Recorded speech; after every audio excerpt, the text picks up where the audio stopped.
এখানে IPL 2025-এর Mumbai Indians বনাম Kolkata night রাইডার্সের MIVS-KKR ম্যাচের কিছু মজার এবং সহজ কথা রয়েছে। ওয়াংখেড়ের জাদু। ওয়াংখেড়েতে মুম্বই খেললে যেন অন্যরকম একটা ব্যাপার হয়। দর্শকদের হই হুল্লোড়, মাঠের উত্তাপ, সব মিলিয়ে দারুণ একটা পরিবেশ। মুম্বইয়ের খেলোয়াড়রাও যেন ঘরের মাঠে বাড়তি এনার্জি পায়। বোলারদের দাপট।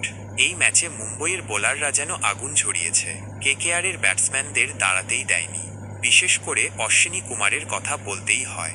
অভিষেকেই এমন পারফরম্যান্স সত্যিই অসাধারণ।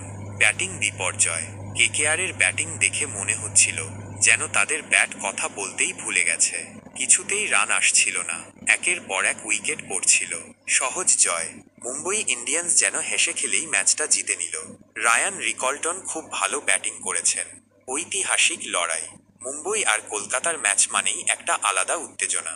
এই দুই দলের লড়াই যেন আইপিএলের অন্যতম সেরা আকর্ষণ।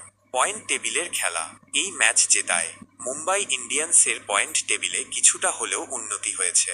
খেলা তো খেলা, ক্রিকেটে এমন কতই তো হয়। কোনো দিন কেউ জেতে, কোনো দিন কেউ হারে। তবে এই ম্যাচটা ছিল মুম্বই ইন্ডিয়ান্সের জন্য একটা দুর্দান্ত কামব্যাক।